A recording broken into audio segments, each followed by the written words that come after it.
بسم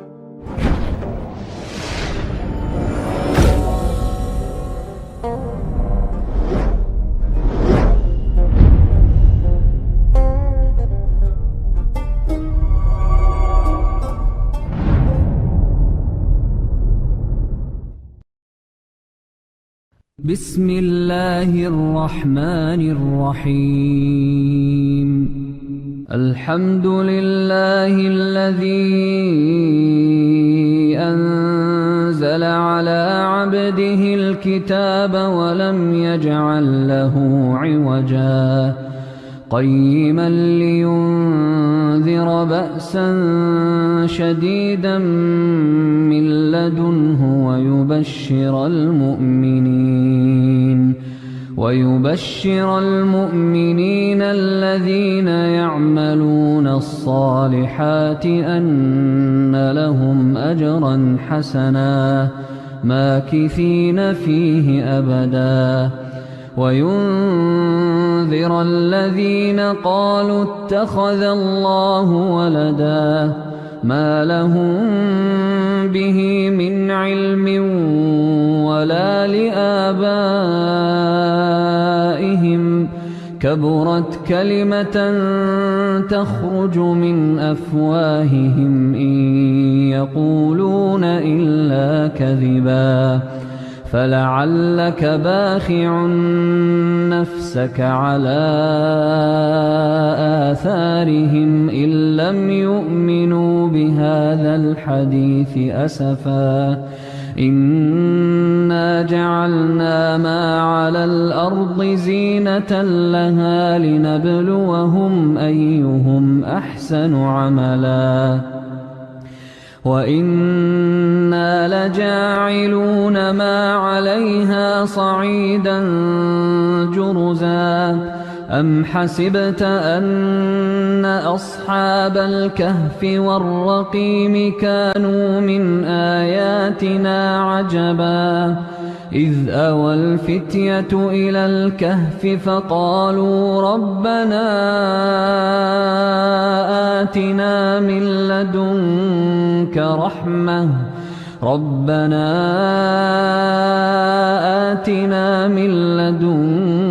رحمة وهيئ لنا من أمرنا رشدا بسم الله الرحمن الرحيم إن الحمد لله نحمده ونستعينه ونستغفره ونعوذ بالله من شرور أنفسنا ومن سيئات أعمالنا من يهد الله فلا مضل له ومن يضلل فلا هادي له أشهد أن لا إله إلا الله وحده لا شريك له وأشهد أن محمدا عبده ورسوله أما بعد رب اشرح لي صدري ويسر لي أمري واحلل عقدة من لساني يفقهوا قولي.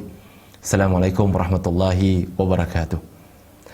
Alhamdulillah sahabat-sahabat semua, pada hari ini saya ingin berkongsi dengan sahabat-sahabat semua tentang satu tajuk, iaitu kenapa setiap Nabi itu merupakan pengembala kambing, shepherd. Ya, kenapa semua Nabi itu adalah pengembala kambing? Dan kalau kita lihat di dalam satu hadis yang diriwayatkan oleh Abu Hurairah radhiyallahu anhu dalam riwayat Al-Bukhari nombor 2622, di mana baginda sallallahu alaihi wasallam bersabda, tidaklah Allah Subhanahu wa taala mengutuskan seorang nabi kecuali dia adalah seorang pengembala kambing. Lalu Abu Hurairah radhiyallahu anhu bertanya kepada Nabi SAW, begitu juga dengan engkau ya Rasulullah? Maka Nabi SAW menjawab, ya, termasuk aku. Maka di situ kita dapat lihat bahawa setiap Nabi yang diutuskan oleh Allah Subhanahu wa taala ini adalah seorang pengembala kambing. Mungkin ada yang tertanya, kenapa kita nak cerita semua ni? Apa kepentingannya? Apakah signifikannya? Signifikannya di sini, kepentingannya di sini adalah kerana kalau kita lihat, kerap kali profession seseorang itu yang akan membentuk kepribadian dan sikap seseorang. Saya ulang sekali lagi. Profession seseorang itu yang kebiasaannya akan membentuk kepribadian dan sikap seseorang itu. Ataupun ada kalanya kerana sikap seseorang itu, maka dia memilih profession yang tertentu. Saya bagi contoh. Anda sahabat-sahabat, ada tak kawan-kawan yang dia agak pendiam, tak suka bercakap, lalu kita label dia sebagai anti-social? Betul? Ada kan? Kalau kita lihat, orang yang tak berapa suka bercakap ni, dia suka memilih profession yang tidak memerlukan dia terlalu banyak berinteraksi dengan manusia. Bagi dia frust. Maka sebab itu, kalau sahabat-sahabat lihat, mungkin ramai, saya tak kata semua, mungkin ramai kawan-kawan kita yang terlibat di dalam IT, mereka itu nampak diam aja, cakap pun sekali-sekala. Betul? Ya. Kerana sikap mereka, maka mereka memilih profession sebegitu rupa. Tetapi ada kalanya, benda yang sama kita juga boleh bercakap tentang kawan-kawan kita, sahabat-sahabat kita, ahli keluarga kita, yang mungkin mereka ini suka bercakap, mereka suka menonjol. Maka mereka ini suka berada di suatu tempat ataupun suatu profession yang membolehkan mereka berada di tengah-tengah perhatian itu sendiri. Ya, mereka mungkin suka jadi penceramah, mereka suka mungkin jadi pemimpin, jadi seorang leader dan sebagainya. Sebab mereka mahu berada di tengah, mahu berada di hadapan, mahu kelihatan. Maka sikap mereka itu. Tetapi sahabat-sahabat, ramai yang tidak tahu juga bahawa profession yang dipilih itu ada kalanya juga akan mengubah dan membentuk kepribadian dan sikap kita. Saya bagi contoh, ada sahabat-sahabat yang mempunyai ayah ataupun ibu yang bekerja sebagai polis ataupun tentera. Ya, ada juga kan? Betul. Kalau kita lihat, tentera dan polis ni biasanya menekankan disiplin. Maka kita juga dapat lihat bagaimana anak-anak tentera, anak-anak polis, mereka akan dapat menceritakan kepada kita bahawa bagaimana tegasnya ibu bapa mereka. Tegasnya ibu bapa mereka. Seolah-olah mereka juga masuk kem tentera sekali. Betul? Yes. Begitu juga mungkin ada kawan-kawan, sahabat-sahabat kita yang profesionnya adalah seorang cikgu. Cikgu ni apa? Cikgu ni suka mengajar. Jadi, bila kita lihat cara dia menerangkan sesuatu, dia juga akan, murid-murid, faham ya? Tahu kan? Tahu? Ya? Diam. Cara mereka bercakap di rumah, di luar pun lebih kurang sama. Kalau kita lihat seorang accountant yang selalu berdepan dengan nombor, maka cara kita berinteraksi dengan mereka pun, kebiasaannya mereka suka cakap tentang nombor, fakta, statistik dan sebagainya. Betul? Jadi begitulah juga bagaimana profession itu boleh membentuk kepribadian seseorang itu. Maka sebab itu topik hari ini sangat penting, kerana apa yang kita nak belajar adalah belajar mendapat tentang bagaimana profession seseorang itu membentuk sikap, dan bagaimana kita sebagai umat Muhammad sallallahu alaihi wasallam kita boleh mengikuti jejak langkah baginda sallallahu alaihi wasallam. Maka kita pergi kepada pengajaran dia. Kenapa setiap nabi itu adalah pengembala? Kita sebut pengembala dulu, kerana saya akan bahagikan kepada dua bahagian. Satu, pengembala. Kedua, kenapa mesti pengembala kambing? Kan? Kalau pengembala ni, boleh pengembala lembu, boleh pengembala unta, macam-macam. Tapi kenapa spesifik, begitu spesifik, iaitu pengembala kambing? Itu dalam bahagian kedua. Maka kita pergi kepada bahagian pertama dahulu, iaitu kenapa setiap mereka itu adalah pengembala. Kalau kita lihat, pengembala kebiasaannya apabila diberikan satu tugas, kebiasaannya mereka ini bukan pemilik kambing. Kalau pada zaman dahulu, di mana mereka diupah oleh seseorang untuk menjadi pengembala, bagi menjaga kambing-kambing yang merupakan milik tuannya. Maka di situ, perkara pertama yang boleh kita belajar adalah, iaitu sebagai seorang pengembala, baginda sallallahu alaihi wasallam mempelajari apa itu tanggungjawab.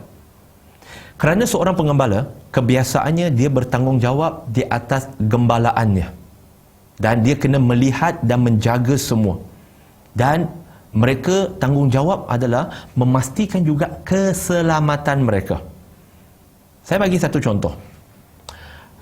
Di situ mereka ini ada satu tanggungjawab di mana apabila mereka menjaga kambing-kambing ini, mereka juga perlu melihat kepada jikalau kambing-kambingnya tersesat dan sebagainya, maka dia perlu memastikan keselamatan. Berapa yang keluar, dia juga pastikan berapa yang balik. Tapi janganlah tanya saya pula, macam mana bro kalau dia keluar 100 ekor, balik 101 ekor? Itu saya tak tahu. Mungkin tengah-tengah jalan, dia beranak satu.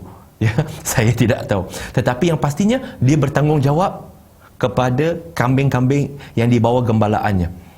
Dan kita juga dapat lihat bagaimana andai kata kadang-kadang kalau kita tengok kambing ni, kita tak boleh kata kalau kambing tersesat, kita tak boleh marah dia. Sebab memang kambing ni dia suka ke sana, ke sini, ke sana, ke sini. Maka di situ memerlukan seorang pengembala untuk mengendalikan dia. Dan jikalau itu memang salah kambing, kita tak boleh balik kepada pemilik kita, kepada bos kita dan berkata, bos, nak buat macam mana bos? Kambing macam tu bos? Tak. Itu tidak. Pengembala dia kena mengambil tanggungjawab sepenuhnya terhadap gembalaan dia.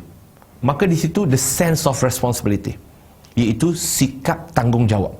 Dia kena memastikan dan dia kena pasti. Kadang-kadang kita pelik bagaimana seorang pengembala tu dia ada beratus ekor kambing, tapi dia boleh bagi tahu kat kita bila kita pergi, tanpa dia pergi dekat kepada telinga dia nak tengok tag dia, tak perlu. Dari jauh pun dia kata, tu nama Beda, tu nama Siti, tu nama Huda. Kita pun macam mana dia tahu ke kelentong ni? Tapi sebenarnya memang betul, dia boleh kenal. Sebab dia seorang pengembala, kebiasaan dia sangat rapat dengan binatang, dengan kambing-kambing di bawah jagaan dia. Itu sikap tanggungjawab. Okey? Kedua, apabila kita bercakap tentang pengembala kambing, dan kita tahu, tuan-tuan dan puan pernah tengok kambing yang dibawa ke padang untuk makan rumput tak? Untuk makan. Pernah tengok ke tidak? Kebiasaannya kambing ni makan macam mana? Kambing ni dia akan take their own sweet time. Dia akan lepas tu cakap sikit. Bukanlah cakap bahasa kita, cakap bahasa mereka. Lepas tu main laga pula. Kadang-kadang satu sesi makanan untuk bagi mereka, kalau dibawa ke kawasan terbuka berjam-jam, tuan-tuan dan puan-puan. Bayangkan kalau kita lunch time, waktu tengah hari tak keluar lunch, kita pergi makan, kita cakap dengan bos kita, bos biasalah saya makan 4-5 jam. Rasa-rasanya bos akan kekalkan kita ataupun berhentikan kita. Tetapi kambing, dia akan take their own sweet time. Dan dia adalah satu proses yang lambat, lama. Dan mereka ni akan perlahan-lahan, relax. Dan kadang-kadang yang ni dah seekor dah siap, yang seekor lagi belum siap. Kadang-kadang kita pun tak faham. Tempat untuk meragut besar, luas. Tetapi ada kambing pula macam beratur. Beratur pula, kawan tu habis kat situ, dia nak makan tumpuk kat situ juga. Kita pun fikir, kat situ ada, kenapa nak makan situ? Betul lah kan? Tetapi itulah cara kambing. Maka di situ, mengajar yang kedua ini, tuan-tuan dan puan-puan, adalah mengajar para nabi ini untuk bersabar. Kerana memang kena betul-betul bersabar apabila bersama dengan kambing-kambing ini. Kerana kalau kita pukul, mereka tak makan. Kalau tak makan, tak gemuk. Bila tak gemuk, dia kurus kering. Bila kurus kering, nak jual macam mana? Kerana bagi seorang pemilik, pastinya dia ingin menjual kambing-kambing dia dengan berat yang bersesuaian dengan usaha dia. Okey? Jadi, kita lihat pengembala dia mesti bersabar, relax, tak boleh baran. Kalau dia seorang yang baran pun, jikalau setelah lama dia berada bersama dengan kambing-kambing ini, dia akan jadi seorang yang penyabar. Tuan-tuan dan puan-puan, kambing makan seminggu sekali ke? Tak. Tetapi kambing makan tiap-tiap hari. Maksudnya, pengembala kambing, dia kena bersabar setiap hari. Dia kena bersabar setiap hari. Dia pergi pagi kebiasaannya dan kena tunggu lama, kadang-kadang sampai petang, tengah hari dan sebagainya. Itu juga yang mengajar para anbiya. Kita lihat sinonimnya, kaitannya. Kita pernah mendengar bagaimana Nabi Nuh AS berdakwah 950 tahun. 950 tahun. Bagi kita nak berdakwah 9,5 jam pun kita rasa penat, kita rasa tak larat. Tapi ini kita kata 950 tahun penyabar. Kerana apa? Profession itu telah membentuk sikap mereka untuk bersabar. Nabi SAW bersabda bahawa akan ada Nabi yang datang pada hari kiamat tanpa seorang pun umat, tetapi mereka berdakwah. Kerana dalam kerja, dalam tugasan sebagai seorang Nabi, mereka perlu banyak bersabar menghadapi kerana masyarakat yang akan menerima, yang majoritinya akan menolak. Yang menolak tak terima, okey, macam kita. Apabila orang menolak permintaan kita, pelawaan kita, kita okey, kita ajak dia, jom sahabat, Ahad ni saya ada kenduri, jomlah datang. Dia kata, tak apalah bro, terima kasih, saya sibuk. Okey, kita fahamlah kalau dia sibuk. Tetapi apabila mereka bukan sahaja menolak, tetapi mereka menghina kita, melawan kita, cuba menjatuhkan reputasi kita hanya kerana menolak jemputan kita, maka di situ memerlukan kesabaran yang tinggi. Dan dalam Quran, Allah Subhanahu Wa Taala berfirman tentang orang yang bersabar, iaitu Allah berfirman, iaitu innallaha ma'as sabirin. Sesungguhnya Allah bersama dengan orang-orang yang sabar. Ada satu insiden yang saya nak kongsi dengan tuan-tuan dan puan-puan, di mana pada waktu itu adalah awal-awal Islam. Ketika itu Abu Bakar dimarahi dan dihina oleh seorang musyrikin. Dan waktu itu Nabi SAW berada di sebelahnya. Dan Nabi tidak menjawab apa. Waktu itu Abu Bakar dia diam aja. Lalu Abu Bakar bersabar dan Nabi SAW tersenyum melihat Abu Bakar. Tersenyum. Tetapi apabila Abu Bakar mula membalas hinaan dan ejekan daripada musyrikin itu, maka Nabi SAW bangun dan terus beredar. Maka selepas selesai, Abu Bakar radhiyallahu anhu mendekati Nabi SAW dan bertanya, "Ya Rasulullah, tadi ketika aku dimarah, ketika aku dihina, engkau yang ada di sebelah aku, engkau tersenyum. Tetapi ya Rasulullah, apabila aku membalas semula, engkau pula bangun dan beredar. Kenapa begitu ya Rasulullah?" Soalan yang sangat bagus, supaya kita dapat belajar juga hari ini. Maka Nabi SAW berkata, apabila dia menghina engkau dan engkau bersabar, maka saya dapat melihat bagaimana malaikat memuji-muji engkau, mencatatkan kebaikan-kebaikan untuk engkau. Ya, malaikat bersama dengan engkau. Tetapi apabila engkau mula marah dan memaki dia semula, maka aku dapat lihat malaikat telah pergi dan yang digantikan dengan syaitan-syaitan yang terus menghasut kamu. Maka tidak bolehlah seorang Nabi itu duduk bersama dengan syaitan. Maka tuan-tuan dan puan, mengajar tentang kesabaran. Bagaimana Nabi SAW juga bersabar pada tahun ke-10 setelah kematian Abu Talib dan juga isteri tercintanya Khadijah binti Khuwailid radhiyallahu anha. Dia bersabar. Lalu Allah memberikan dia ganjaran, surprise. Apa surprise? Terjadinya Isra' dan Mi'raj. Bagaimana Nabi SAW dia bersabar ketika perjanjian Hudaibiyah yang para sahabat radhiyallahu anhum majoritinya tidak boleh terima kerana nampak perjanjian itu seperti berat sebelah. Tetapi berkat kesabaran Nabi SAW, lebih kurang 2 tahun selepas perjanjian Hudaibiyah, maka terjadilah Fathu Mekah, di mana pembukaan kota Mekah. Dan Islam berkembang, lebih ramai orang memeluk Islam, hasil kesabaran daripada Nabi SAW. Maka di situ kita nampak kaitan bagaimana kerja sebagai seorang pengembala yang akan melatih kesabaran, akhirnya akan dibawa menjadi seorang Nabi, dia juga akan banyak bersabar. Kerana untuk memimpin umat, di situ tuan-tuan dan puan memerlukan kesabaran. Kerana jikalau kita ada 3 anak, walaupun daripada mak bapak yang sama, perangai dan PA-nya tetap berbeza. Maka di situ, itu baru anak-anak. Bagaimana dengan masyarakat? Dari pelbagai latar belakang, dari pelbagai prinsip kehidupan, dari pelbagai bangsa, pelbagai agama, dengan nilai-nilai yang tertentu. Maka di situ juga memerlukan kesabaran. Dan kesabaran itu juga ditegur oleh Allah Subhanahu Wa Taala di dalam Quran. Apabila Nabi SAW tergesa-gesa ingin membaca Quran, maka Allah menegur Nabi SAW dengan berkata, janganlah engkau tergesa-gesa. Dan dalam hadis, Nabi SAW bersabda bahawa sesungguhnya kesabaran dan ketenangan itu datang dari Allah, tetapi tergesa-gesa itu adalah daripada syaitan. Maka tuan-tuan dan puan-puan, di situ mengajar untuk bersabar. Sebab itu nak dengar perkongsian ini pun kena sabar ya, insya-Allah. Baik. Kemudian pengajaran yang ketiga, iaitu selain daripada mengajarnya tanggungjawab, mengajarnya tentang kesabaran, juga mengajar dia untuk melindungi. Ada kawam. Kalau kita lihat, Nabi SAW bersabda bahawa, lihat hadis ini sangat cantik. Kerana Nabi juga menggunakan analogi dan perkataan gembalaan. Baginda SAW bersabda dalam riwayat Bukhari, bahawa setiap daripada kalian ini merupakan pengembala dan kalian akan dipertanggungjawabkan di atas gembalaan kalian. Seorang suami, seorang lelaki merupakan pengembala bagi isteri dan anak-anaknya. Seorang isteri, seorang ibu pula merupakan gembalaan, juga merupakan pengembala untuk anak-anaknya. Dia adalah seorang ketua bagi anak-anaknya. Semua kita adalah ketua.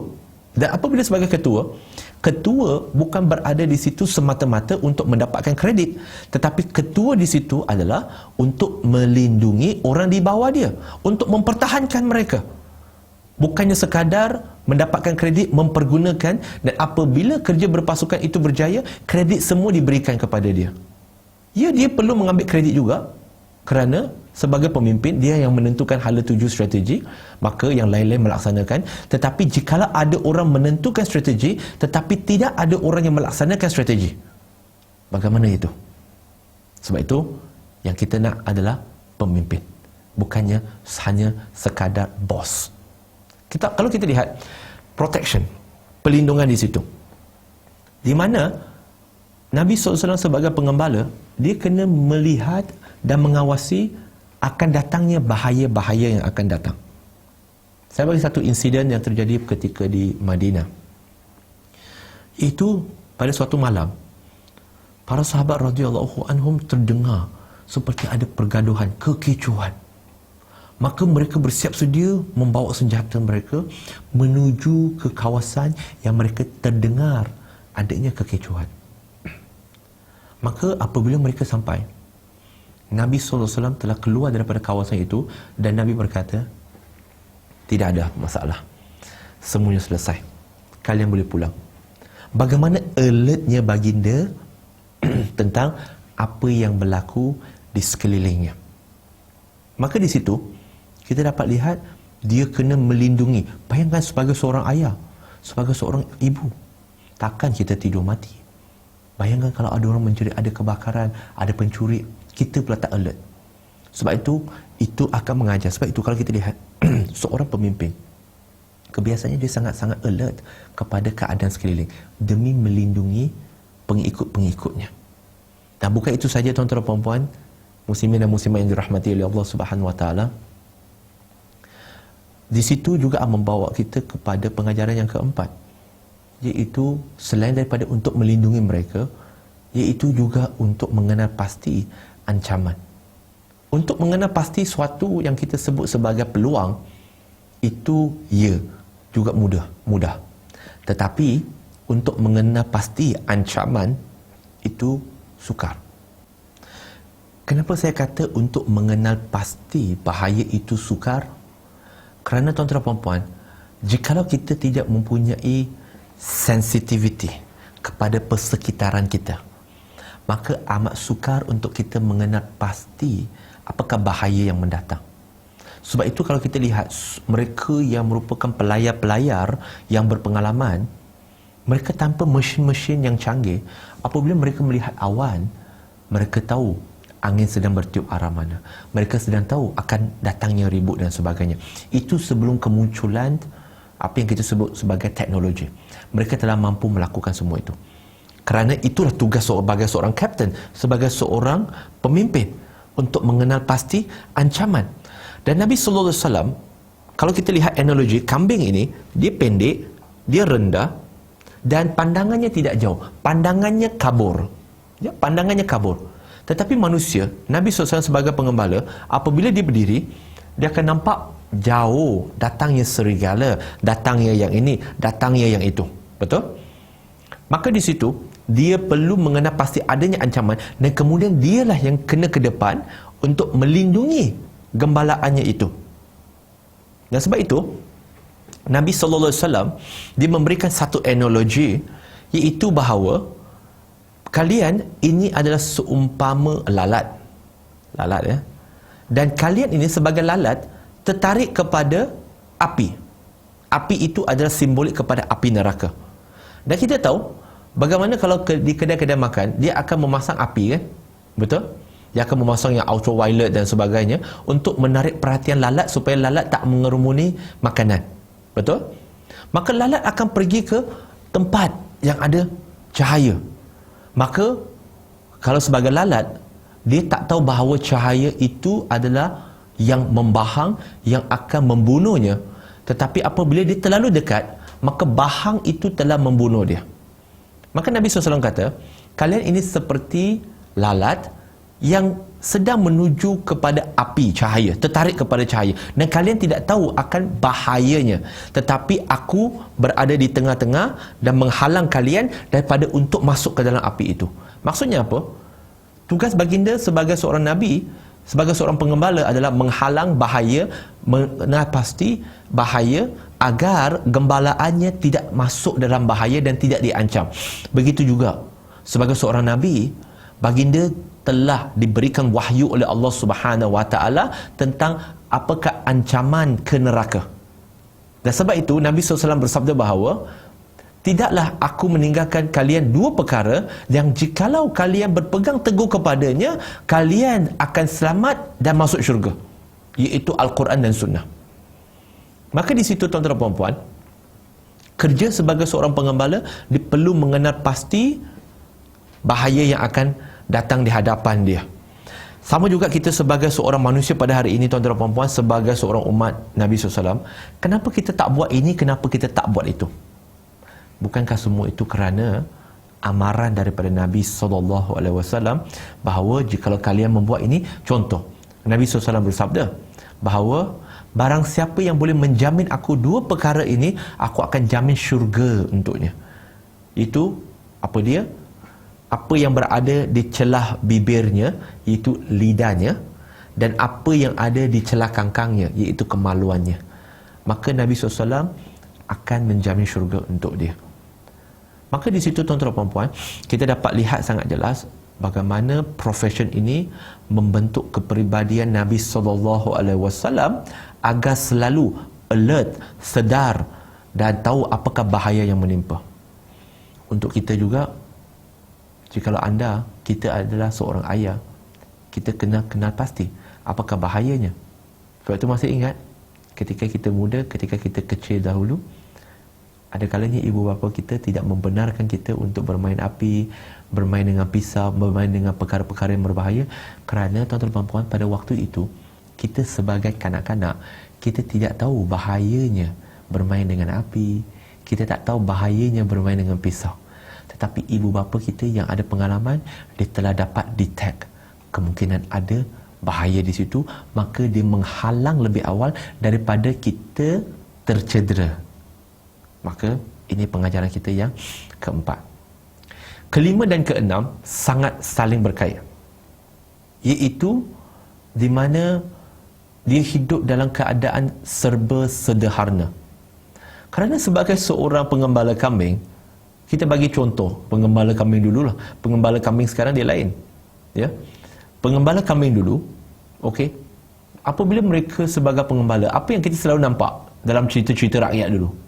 Seorang pengembala dia akan ada ranting, kan? Ranting yang panjang ataupun rotan ataupun kayu yang panjang untuk memukul-mukul kambingnya, dan juga jika ada datangnya bahaya, maka dia akan pukul. Kadang-kadang kita akan lihat tongkat juga. Betul?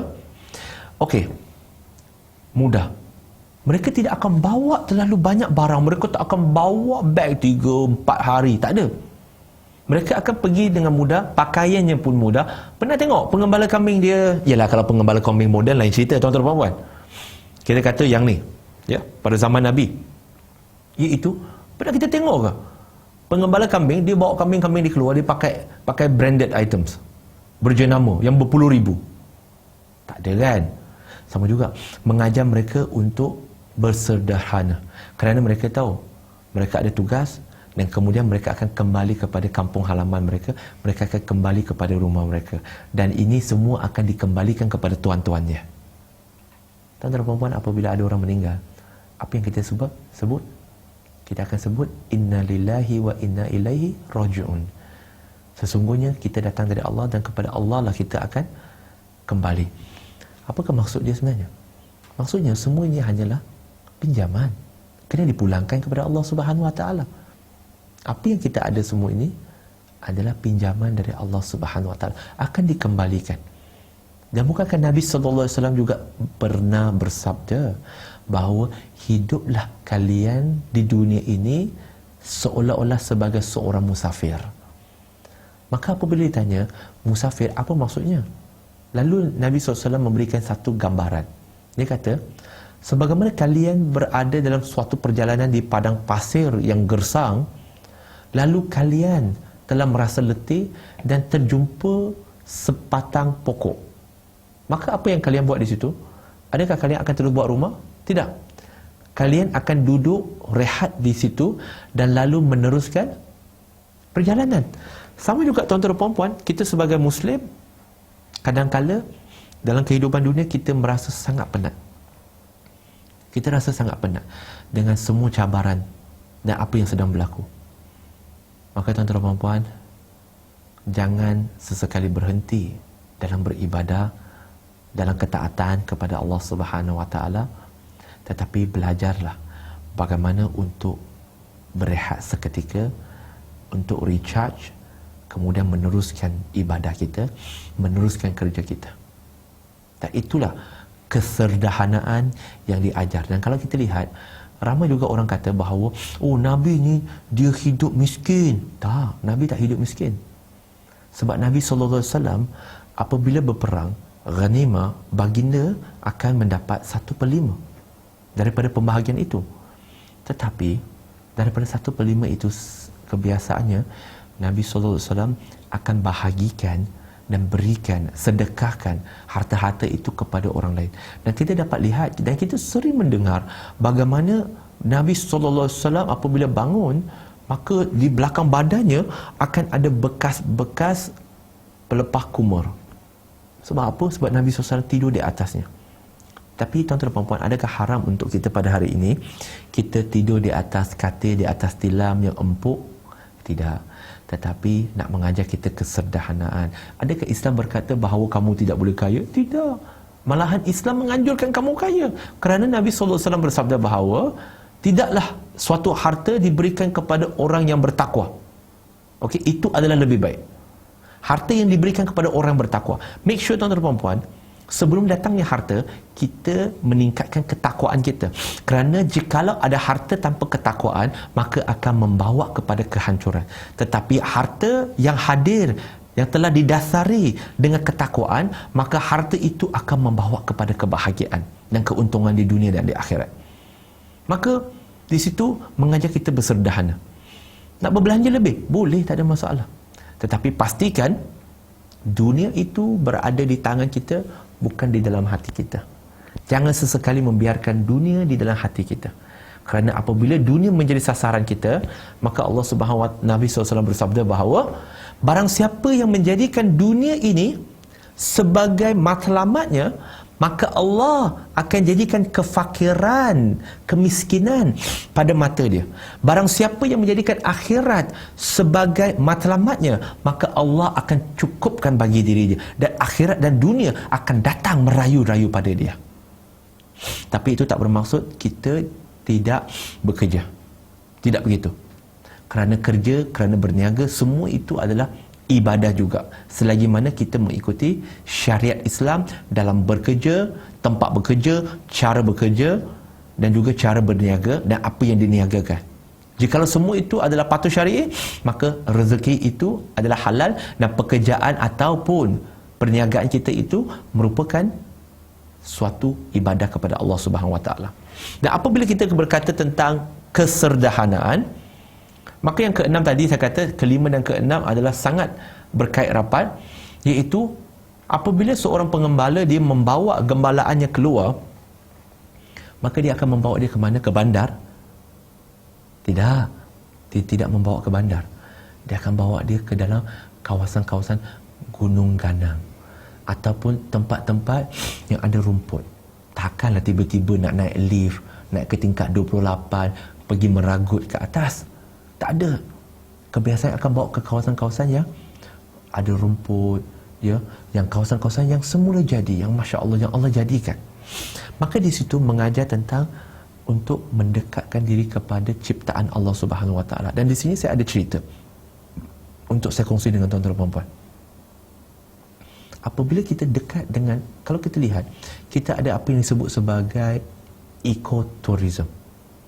Kenapa dulu ketika masyarakat sedang menjadi semakin moden, manusia ingin keluar daripada hutan pergi tinggal di bandar, betul? Tetapi hari ini tuan-tuan dan puan-puan, dulu apabila masyarakat nak keluar, nak duduk di bandar, rumah di bandar sangat mahal. Rumah di kampung tak berapa mahal. Tetapi hari ini tuan-tuan dan puan-puan, kita lihat rumah yang dibina, kawasan perumahan yang dibina di dalam hutan itu lebih mahal daripada rumah di bandar. Orang ingin kembali kepada nature. Orang ingin kembali kepada nature, kepada alam itu sendiri. Kerana bila kita berada di dalam alam, kita merasa ketenangan. Kenapa dalam Quran Allah sebut tentang sungai yang mengalir, yang warnanya warna seperti susu putihnya, yang manisnya seperti madu? Kenapa dia sebut begitu? Kerana tuan-tuan dan puan-puan, cuba kita tutup mata seketika dan disebut tentang air yang mengalir. Kita akan rasa ketenangan. Kenapa apabila orang stres, dia suka pergi ke pantai, dia suka pergi ke sungai. Dia nak relax, bunyi cengkrik, krik, krik, krik, krik, krik. Dia suka yang itu, menenangkan. Dan dia akan memikirkan kejadian. Hari ini, bukankah tuan-tuan dan puan-puan, bila kita pergi melawat ke sebuah negara, kita melihat arkitektur tempat itu, wow, bangunan ni bangunan ni hebat, bangunan ni moden. Kita merasa takjub, kita merasa kaget, kita kata, wow, hebat orang yang membinanya, betul? Kita akan rasa, uish, hebatlah arkitek ni. Macam ni punya idea pun boleh. Dahsyat. Ya, bagus. Tetapi tuan-tuan dan puan-puan, apabila kita pergi kepada nature, kita sepatutnya merasa dan akan merasa lebih kaget, lebih kagum, lebih takjub dengan, wow, bagaimanakah pencipta yang menciptakan alam ini, gunung ganang ini, pokoknya, sungainya, batunya, Masya Allah, Tabarakallah. Kita akan rasa dekat dengan Allah Subhanahu Wa Taala. Saya ada satu kisah. Kami suka berdakwah di negara-negara dunia ketiga seperti di Afrika. Kami pernah pergi ke Zambia, Zimbabwe, Botswana, Afrika Selatan, Uganda, Tanzania. Semuanya negara dunia ketiga. Kenapa kami suka ke negara dunia ketiga? Ada orang tanya, bro, kenapa tak berdakwah di negara-negara Eropah? Kan, negara-negara Eropah, negara-negara seperti Korea, Jepun.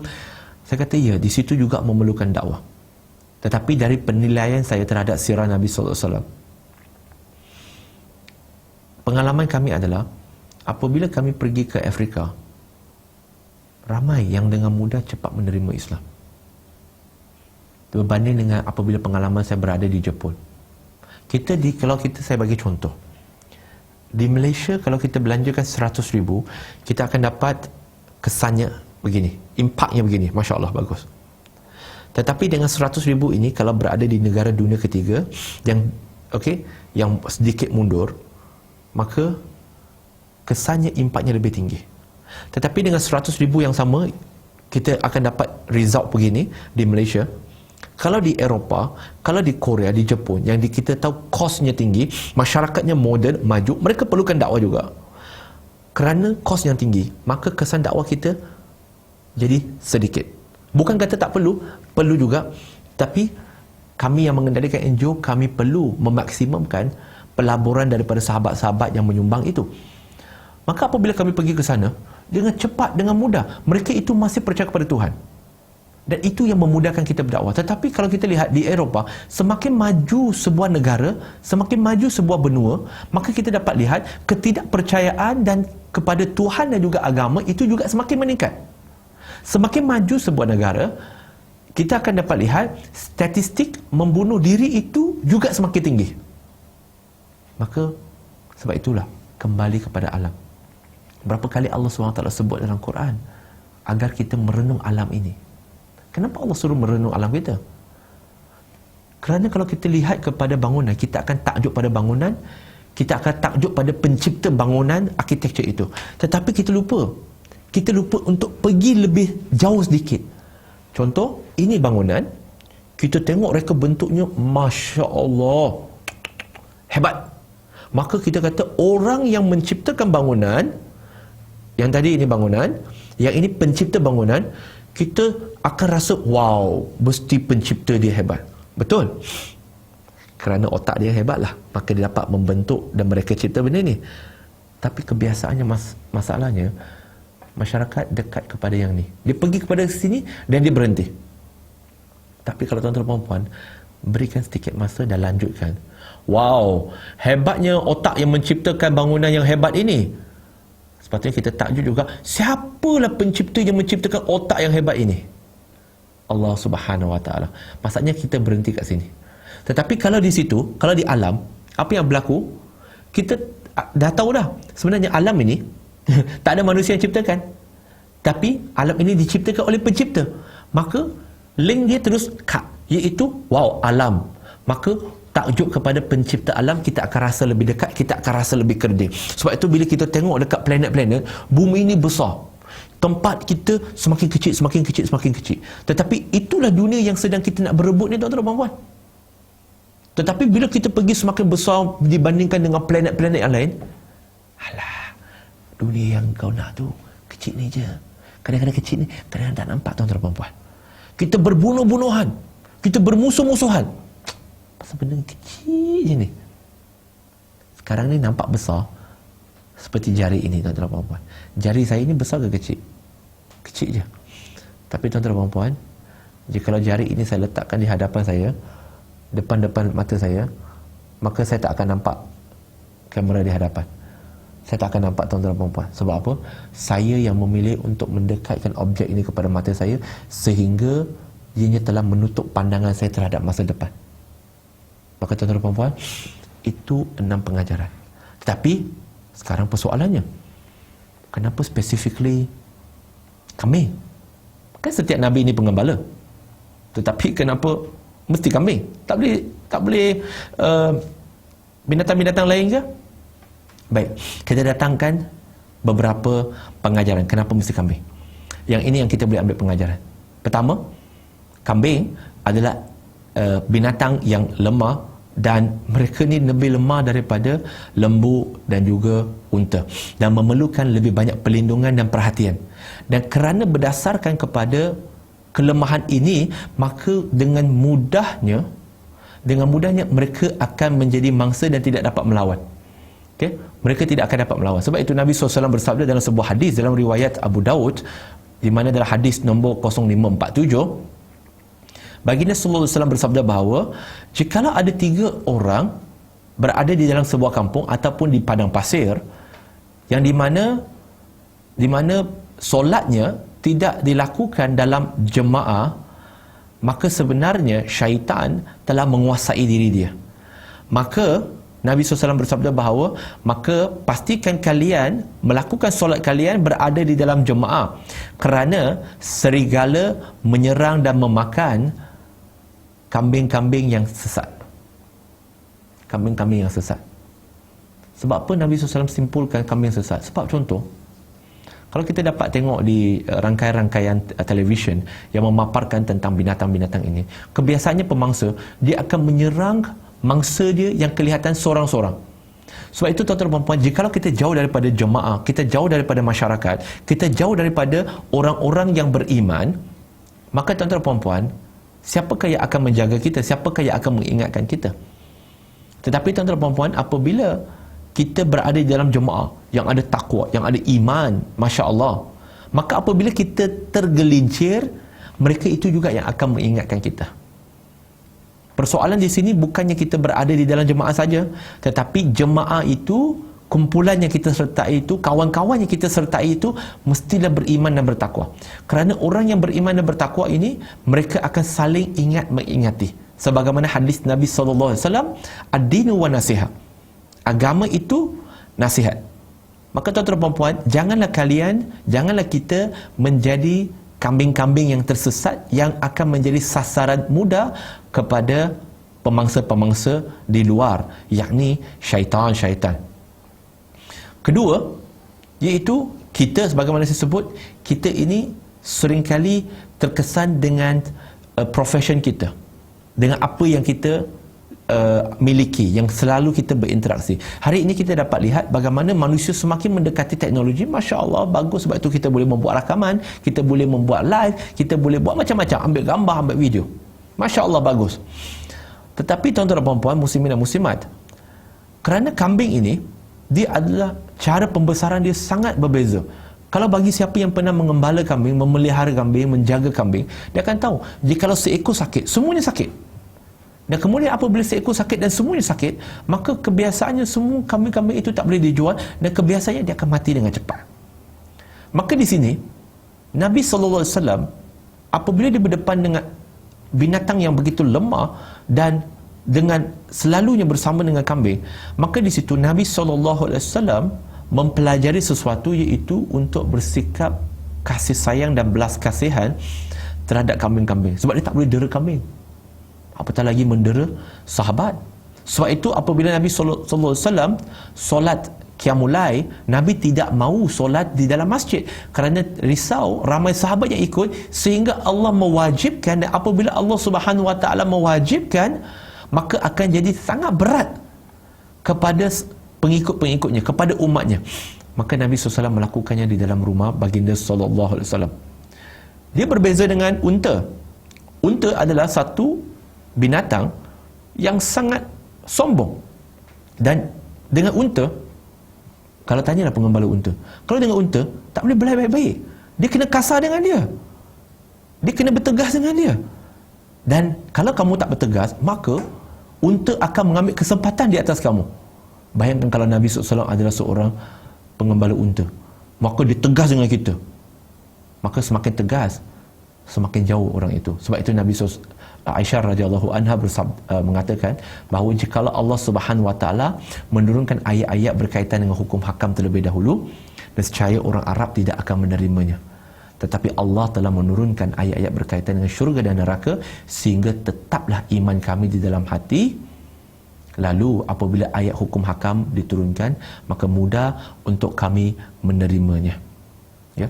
Sebab itu kalau kita lihat pengembala unta, kebiasaannya dia mempunyai karakter yang lebih tegas, karakter yang lebih kasar, kerana untuk menjaga kambing, kalau kamu memelihara unta, jikalau kamu tak keras, kamu tak kasar terhadap dia, kamu akan dipijak-pijak dan dibuli oleh kambing, unta. Okey. Nah, nombor 3, ini apa yang disebut oleh Ibn Hajar Al-Asqalani, di mana Ibn Hajar Al-Asqalani berkata bahawa antara hikmah di sebalik Nabi-Nabi ini sebagai pengembala sebelum mereka menjadi Nabi adalah agar mereka ini berkemahiran dalam menjaga suatu kelompok manusia kelak, yang di mana mereka ini akan bertanggungjawab terhadap umatnya, terhadap masyarakatnya, terhadap pengikutnya pada masa hadapan. Kerana dalam pengembalaan, seseorang itu dia akan mempelajari dan mendapatkan tentang bagaimana untuk berkasih sayang, beramah mesra dan istiqamah, sabar. Kerana apabila seorang pengembala itu, dia mempunyai tanggungjawab untuk mengumpulkan semua gembalaan dia yang pergi merata. Okey, maka di situ sama juga sebagai seorang Nabi, mereka juga perlu berdakwah ke seluruh kawasan agar dikumpulkan mereka menjadi suatu jemaah. Dan mereka juga sebagai seorang pengembala kambing, mereka akan mendapatkan kemahiran yang diperlukan untuk memimpin sebuah bangsa, sebuah negara, dan melindungi mereka daripada musuh yang berada di dalam dan juga berada di luar. Oleh itu, menurut Ibn Hajar Al-Asqalani lagi, bahawa Nabi belajar tentang kesabaran apabila mereka memimpin umat mereka. Dan di situ mereka mendapat pemahaman tentang sikap-sikap manusia yang berbeza, maka dia mengendalikan mereka dengan berbeza. Contoh, di dalam Riyadhus Salihin oleh Imam An-Nawawi rahimahullah, ada satu bab keutamaan jihad. Dan kalau kita lihat di dalam keutamaan jihad, kita akan dapat lihat bahawa sahabat-sahabat yang berbeza bertanya kepada Nabi SAW tentang, "Ya Rasulullah, apakah jihad paling utama?" Maka Nabi memberikan jawapan yang berbeza. Bukan kerana Nabi tak ada prinsip, kerana prinsip Nabi adalah memberikan jawapan berdasarkan pemahaman dan kemampuan seseorang itu. Maka di situ Nabi SAW telah memahami manusia itu. Di situ Ibn Hajar berkata, para anbiya ini mereka akan mempelajari untuk bersikap lemah lembut terhadap yang lemah, dan bagaimana untuk mengendalikan mereka yang lebih dominan. Dan antara alasan Allah Subhanahu Wa Taala memilih kambing bagi para anbiya ini berbanding dengan lembu, berbanding dengan unta, adalah kerana kambing adalah binatang yang lemah dan memerlukan perhatian yang lebih, bimbingan yang lebih. Okey? Dan sebenarnya kambing-kambing adalah lebih susah dijaga kerana mereka ini ada kecenderungan untuk sesat ke sana dan ke sini. Dia sama juga lebih kurang macam manusia menurut Ibn Hajar Asqalani, iaitu di mana sikap manusia ini di dalam satu masyarakat, mereka ini suka buat hal. Bayangkan kalau ada undang-undang pun, tetap ada orang bawa kereta melawan arus. Itu dah ada undang-undang pun melawan arus. Bukankah hari ini terjadi begitu banyak musibah bukan kerana tiada undang-undang, tetapi orang mahu melanggar undang-undang. Diberikan panduan, diberikan wahyu, tetap mereka mengingkari wahyu, merasakan diri lebih pandai, lebih cerdik berbanding dengan wahyu yang diturunkan oleh Allah Subhanahu Wa Taala. Dan di situ Nabi SAW mengatakan bahawa setiap Nabi ini mereka akan mempelajari tentang bagaimana untuk merendahkan diri, dan bukan saja merendahkan diri, tetapi merendahkan diri kepada Allah Subhanahu Wa Taala. Maka tuan-tuan dan puan, sahabat-sahabat muslimin dan muslimat yang dirahmati oleh Allah Subhanahu Wa Taala, saya ingin mengajak sebagai kesimpulan, saya ingin mengajak para sahabat untuk kita bukan sekadar mendengar ayat Quran ataupun membaca hadis Nabi SAW, tetapi juga cuba untuk berfikir dan bertafakur kenapa Nabi SAW berkata sedemikian rupa. Rupa-rupanya ada pengajaran yang sangat penting untuk kita semua.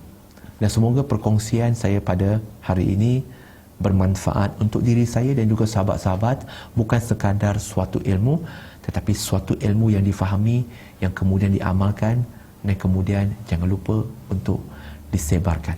Moga-moga bermanfaat, dan semoga kita akan menjadi seorang pengikut Nabi Muhammad SAW yang terbaik mengikut kemampuan kita. Wallahu alam. Subhanaka wa bihamdika asyhadu an la ilaha illa anta wa astaghfiruka wa atubu ilaik. Assalamualaikum warahmatullahi wabarakatuh.